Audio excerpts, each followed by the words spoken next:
Recording studio Sheikhpura.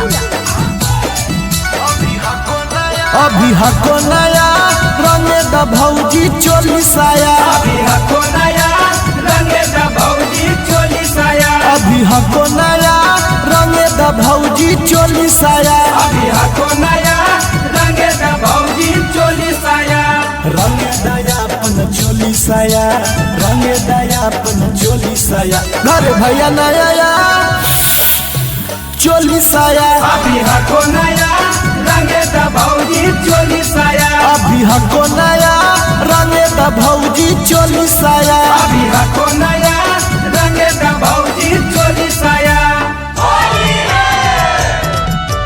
रंगे द भौजी चोली साया, अभी हको नया। एहो भौजी होलिये में देवरे से माजा तू उठाला, लाला पियर रंगा बघोर के लियो चोलिया में डलावाला। करम ऐसन चीज पर माया, करम ऐसन चीज पर माया।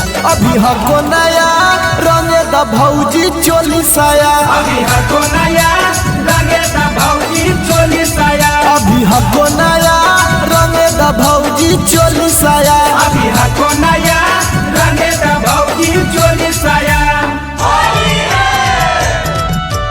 रंगे द भौजी चोली साया, अभी हको नया।